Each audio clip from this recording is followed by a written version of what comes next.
Why does the government does not print money and solve all the problem? अगर कोई देश कर्ज में डूब रहा है तो सिंपली वो देश बहुत सारे पैसों को प्रिंट करके अपने डेब्ट को पे क्यों नहीं कर देती? पैसों को छाप छाप कर गवर्नमेंट सबको अमीर क्यों नहीं बना देती? गवर्नमेंट बहुत सारे पैसों को प्रिंट करके होमलेस लोगों को बांट क्यों नहीं देती? किसी भी देश के पास, मान लो अगर भारत के पास खुद का पैसा छापने का मशीन है गवर्नमेंट के पास, तो वो करोड़ों रुपया छाप कर सबको बांट कर अमीर क्यों नहीं बना देती और खुद दुनिया के सबसे अमीर देश क्यों नहीं बन जाती? तो आंसर सुनो, अगर गवर्नमेंट करोड़ों रुपया प्रिंट करके सबको करोड़पति बना दी तब सब कोई करोड़पति बन गया, ठीक है। सब कोई के पास 10-10 करोड़ रुपया आ गए, ठीक है। इंडिया के 125 करोड़ आबादी के पास सबके पास 10-10 करोड़ रुपया आ गए। तो अब सवाल ये है कि अमीर कौन है? सबके पास तो 10-10 करोड़ रुपए आ गए, तो अमीर कौन है? अब कंपेयर किया जाए सबको तो अब अमीर वो हुआ जिसके पास 1000 करोड़ रुपया हो। मतलब पैसा का जो क्वांटिटी है वो तो बढ़ गया, ठीक है।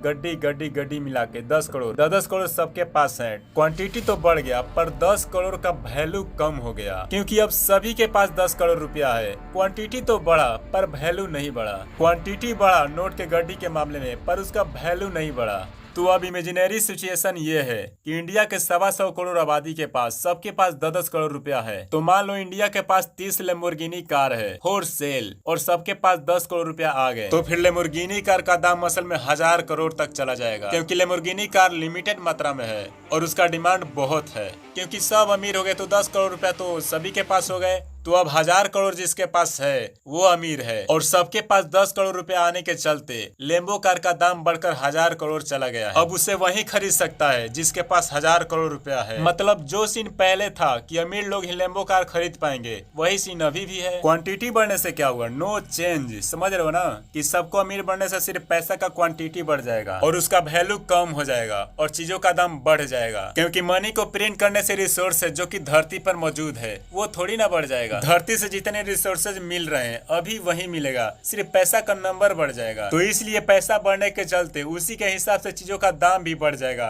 मतलब बात बराबर होगा। पैसा बढ़ने से देश में रिसोर्सेज नहीं बढ़ते। 10 करोड़ का वैल्यू 10,000 के बराबर हो जाएगा अगर सबको उतना बांट दिया जाए तो। इसलिए पैसा प्रिंट करके सबको बांटना कोई सेंस नहीं बनता। जितना गुना नोट छापा जाएगा, जितने बढ़ते जाएगा उतनी महंगाई भी बढ़ती जाएगी और बात बराबर ही होगी। यहाँ पे सिर्फ थ्योरेटिकली ये नहीं कहा जा रहा है कि ये पैसा सिर्फ हम लोग का एग्जाम्पल के रूप में बात किए। यहाँ पर सिर्फ थ्योरेटिकली ये नहीं कहा जा रहा है कि मनी को प्रिंट करना बैड आइडिया है, बल्कि रियल लाइफ में ऐसे कई एग्जांपल हो चुके हैं। क्योंकि ये दिखती है, क्योंकि मनी को प्रिंट करना एक बैड आइडिया नहीं बल्कि बहुत ज्यादा ही बैड आइडिया है। तो आप लोगों ने तो ये समझ ही गए होंगे कि अगर कोई भी देश पैसा को प्रिंट करके लोगों में बांट दे तो उस देश पर क्या इफेक्ट पड़ेगा। आपको पैसा छापने के बारे में क्या राय है? कमेंट करके जरूर बताना। और हाँ, वेट ये तो बताना भूल ही गए कि ये चैनल अभी नया है, सो प्लीज आप लोगों की इसकी हेल्प की जरूरत है। सो सब्सक्राइब जरूर कर देना, क्योंकि ऐसी बहुत सारी अमेजिंग एंड इंटरेस्टिंग वीडियो आपके लिए लाता रहूंगा। सो आप सब्सक्राइब जरूर कर दें। Thanks for watching. See you on the next video.